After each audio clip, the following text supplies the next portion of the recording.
எல்லா காயும் போட்டு ஒரு சாம்பார் தாங்க செய்ய போகிறேன்.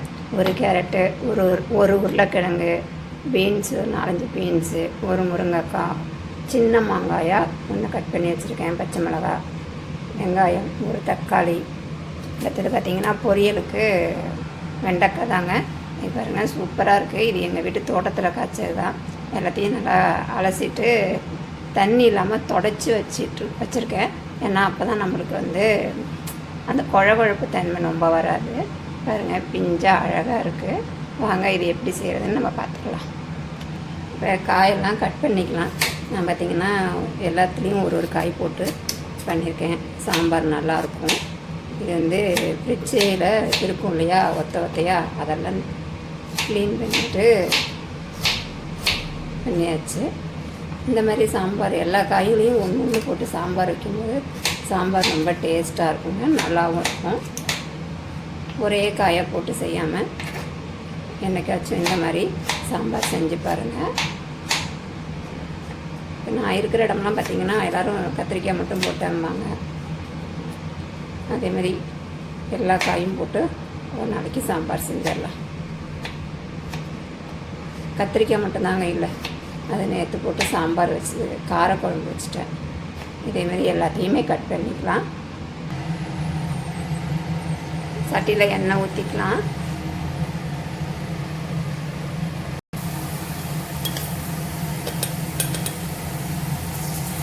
கடுகு, வெந்தயம், கொஞ்சமாக சீரகம்,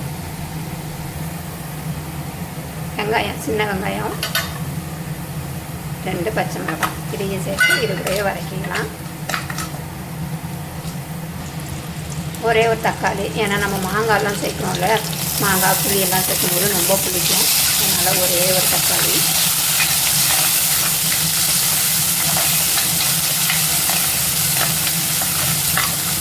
அங்கிட்டு பார்த்திங்கன்னா பருப்பு வேக வச்சு வச்சுருக்கேன். அங்கிட்டு பார்த்திங்கன்னா சாதம் வெந்துட்டுருக்கு.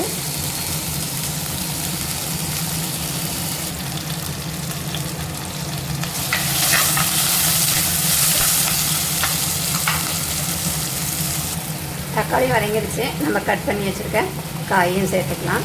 உங்களுக்கு விருப்பப்பட்ட காயை சேர்த்துக்கோங்க. உங்கள்கிட்ட இருந்த காயை நம்ம சேர்த்துருக்கோம். அது மண்சட்டியில் வைக்கும்போது நல்லா டேஸ்ட்டாக இருக்குங்க.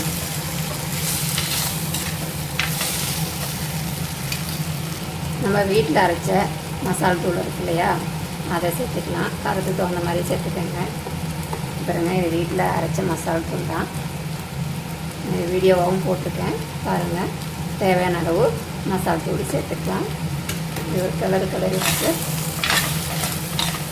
தண்ணி ஊற்றி வேக வச்சுக்கலாம்.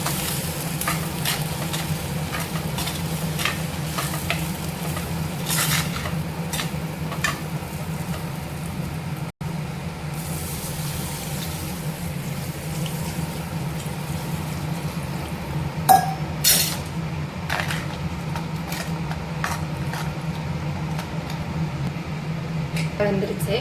இந்த சட்டி அதுக்கு அந்த அடுப்பில் போட்டுட்டு நம்ம குழம்பு வெண்டைக்காயை கட் பண்ணி வச்சு அதையும் இது கூட சேர்த்துக்கலாம். இது ஒரு ஈஸியான வெண்டைக்காய் பொரியல் தான். காரத்துக்கு தகுந்த மாதிரி மிளகாத்தூள் சேர்த்துக்கோங்க. இல்லை நீங்கள் தேங்காய் பூ கூட சேர்த்துக்கலாம். இல்லை வேர்க்கலையை லைட்டாக பொடி பண்ணி சேர்த்துக்கலாம். குறைன்னு நான் 2மே சேர்க்கல, வெறும் மிளகாத்தூளோட விட்டுருப்பேன். இதுவுமே நல்லாயிருக்கும். தேவையான அளவு உப்பு.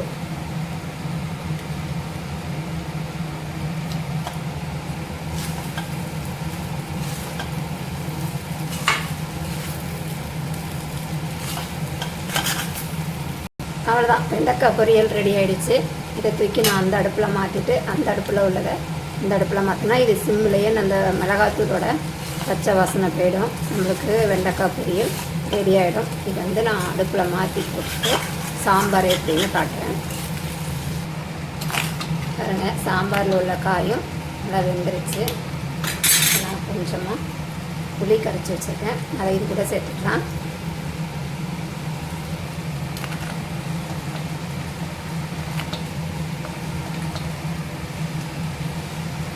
மாங்காய் இருக்கட்டும். அப்படியே சைடில் வெண்டைக்காயும் கிளறி விட்டுக்கிட்டே இருங்க, இல்லைன்னா அடி பிடிச்சிடும்.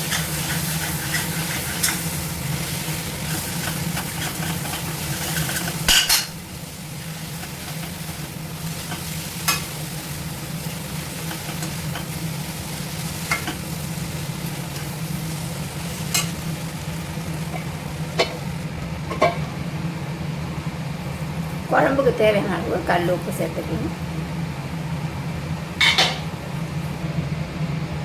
குழம்பு நல்லா கொதிச்சிருச்சு, நம்ம வேக வச்ச பருப்பை சேர்த்துக்கலாம். கூடவே பெருங்காயத்தூள் சேர்த்துக்கோங்க. உங்கள்கிட்ட கட்டி பெருங்காயம் இருந்தால் கூட அதை கூட சேர்த்துக்கோங்க. அவ்வளோதான், சாம்பார் கொதிச்சிருச்சு. மேலே கொத்தமல்லி தூவி இறக்கணும்னா சாம்பாரும் வெண்டைக்காய் பொரியலும் ரெடி ஆகிடுச்சுங்க. நீங்களும் இந்த மாதிரி செஞ்சு பாருங்கள். வீடியோ பிடிச்சிருந்தா லைக் பண்ணுங்கள், ஷேர் பண்ணுங்கள், கமெண்ட் பண்ணுங்கள், மறக்காமல் சப்ஸ்கிரைப் பண்ணுங்கள். இன்னொரு வீடியோவில் சந்திப்போம். டாட்டா பாய். அடுப்பு ஆஃப் பண்ணி குழம்பு எப்படி கொதிக்குது பாருங்கள். இந்த மாதிரி சட்டியில் வச்சு சாப்பிடுங்க, டேஸ்ட்டாக இருக்கும். அடுப்பு ஆஃப் பண்ணிட்டேன், ஆனாலும் நல்லா கொதிச்சிட்ருக்கு. எப்பயுமே சட்டியில் வைக்கும்போது கொஞ்சம் தண்ணியாக வச்சுக்கணும், இல்லைன்னா நம்மளுக்கு சாம்பார் ஃபுல்லாக இழுத்துரும்.